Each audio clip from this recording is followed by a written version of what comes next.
மாண்புமிகு பேரவைத் தலைவர் அவர்களே, மாண்புமிகு முதலமைச்சர் அவர்களே, அமைச்சர் பெருமக்களே, சட்டமன்ற உறுப்பினர்களே, நம்முடைய தமிழ்நாட்டு விவசாயிகளுடைய வாழ்வாதாரத்தை அழிக்க முயற்சிக்கின்ற மேகதாது அணை கட்டப்படக்கூடாது அப்படிங்கிறதா திராவிட முன்னேற்ற கழகத்துடைய உறுதியான நிலைப்பாடு. காவிரி நதிநீர்ல தமிழ்நாட்டுடைய உரிமை பறிபோக நாம ஒருபோதும் அனுமதிக்க கூடாது. காவிரி நடுவர் மன்றம், காவிரி நடுவர் மன்ற இடைக்கால தீர்ப்பு, இறுதி தீர்ப்பு, உச்ச நீதிமன்றத்துடைய இறுதி தீர்ப்பு, மேலாண்மை ஆணையம் உள்ளிட்ட அனைத்துக்கும் முத்தமிழர் கலைஞர் அவர்கள் முதலமைச்சராக இருந்தப்போ கழக அரசு எடுத்திருக்கக்கூடிய ஆக்கப்பூர்வமான நடவடிக்கைகள் தான் முழு காரணம். அதை இந்த அவையில் இருக்கக்கூடிய மூத்த உறுப்பினர்கள் அத்தனை பேரும் அறிவார்கள். ஒரு நீண்ட நெடிய சட்ட போராட்டம், அரசியல் போராட்டம் எல்லாத்தையும் நடத்தி தான் நாம காவிரி மீதான உரிமையை போராடித்தான் பெற்றிருக்கின்றோம். ஆனா அதை பறிக்கின்ற வகையில இன்றைக்கு கர்நாடக அரசு மேகதாதுல அணை கட்டுகின்ற முயற்சியில் ஈடுபட்டு வருகின்றது. அந்த முயற்சியை அவங்க எடுத்த பொழுது அந்த சமயத்துல எங்க கூட்டணியில் இருக்கக்கூடிய அந்த கட்சி கர்நாடகாவில் ஆட்சியில் இருந்தாலும் அதை பத்தி எல்லாம் கவலைப்படாம மேகதாது அணை திட்டத்தை எங்களுடைய தலைவர் அப்போதைய முதலமைச்சர் திரு முத்துவேல் கருணாநிதி ஸ்டாலின் அவர்கள் கடுமையாக எதிர்த்தார்கள்.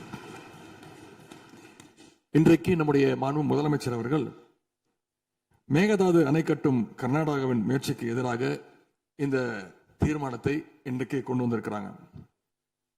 இதை திராவிட முன்னேற்ற கழகம் சார்பாக நாங்கள் மனதார வரவேற்கின்றோம். மேகதாது அணை கட்ட நினைக்கின்ற கர்நாடக அரசுக்கு எதிராக எங்களுடைய தலைவர்கள், எங்களுடைய அரசு எடுத்த நடவடிக்கைகள் சிலவற்றை இன்று ஆளுங்கட்சிக்கும் முதலமைச்சருக்கும் அவைக்கும் நான் நினைவுபடுத்த விரும்புகின்றேன். 2021 ஆண்டு மே மாசம் நாங்கள் ஆட்சிக்கு வந்தோம். ஆட்சிக்கு வந்து அடுத்த மாசமே, ஜூன் மாசமே மேகதாது அணை கட்ட அனுமதி அளிக்க கூடாதுன்னு எங்களுடைய தலைவர் அவர்கள் பிரதமருக்கு அன்றைக்கு கடிதம் எழுதினார்.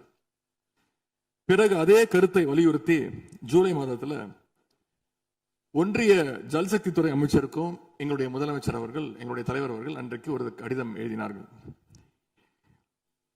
இதை அடுத்து அனைத்து சட்டமன்ற கட்சி தலைவர்கள் கூட்டத்தை கூட்டி எந்த காலத்திலும் அணையை கட்டக்கூடாது, அனுமதிக்க கூடாது என்ற தீர்மானத்தையும் நாங்கள் நிறைவேற்றினோம். ஜூலை மாதத்தில் மீண்டும் அதே ஒன்றிய அமைச்சர்கிட்ட நேரில் சென்றும் வலியுறுத்தி இருக்கிறோம். கடந்த 2022-23 ஆண்டு நிதியாண்டுல அணை கட்டுவதற்காக கர்நாடக அரசு 1000 கோடி ரூபாயை ஒதுக்கீடு செஞ்ச உடனே, இந்த விஷயம் தெரிஞ்ச உடனே இதே அவையில அதை கண்டிச்சு அரசினர் தனி தீர்மானத்தையும் எங்களுடைய அரசு அன்றைக்கு நிறைவேற்றுச்சு. அன்றைக்கு எங்களுடைய தலைவர் அவர்கள், முதலமைச்சர் அவர்கள் பேசும்போது சொன்னார், தமிழ்நாட்டின் உரிமையில நாம அனைவரும் ஒன்றுபட்டு நிற்போம் அப்படின்னு எங்களுடைய தலைவர் அன்றைக்கு இது அவையில குறிப்பிட்டு பேசியிருக்கிறார்.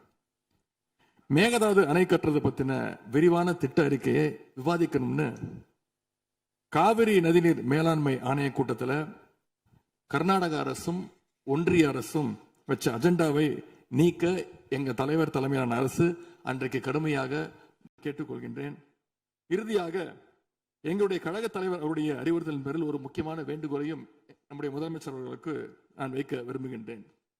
இன்றைக்கு நாம நிறைவேற்றுகின்ற இந்த தீர்மானம் மிக முக்கியமான ஒரு தீர்மானம். இந்த தீர்மானத்தை கடிதம் மூலமாக ஒன்றிய அரசுக்கு அனுப்பி வைப்பதற்கு பதிலாக தமிழ்நாட்டுடைய அனைத்து சட்டமன்ற கட்சி உறுப்பினர்களும் நாடாளுமன்ற உறுப்பினர்களும் சேர்ந்து ஒரு குழுவாக போய் ஒன்றிய அரசு கிட்ட கொடுத்து நம்முடைய ஒற்றுமையை நாம வெளிப்படுத்த வேண்டும் என்று கேட்டுக்கொள்கின்றேன். அதற்கு திராவிட முன்னேற்ற கழகம் தயாராக இருக்கின்றது. அரசியல் வேறுபாடுகளை எல்லாம் கடந்து செயல்பட இந்த அரசும் முன்வரணும்னு எங்களுடைய தலைவரின் சார்பாக கேட்டுக்கொண்டு தீர்மானத்தை முழு மனதாக ஆதரித்து அமைகின்றேன். நன்றி, வணக்கம்.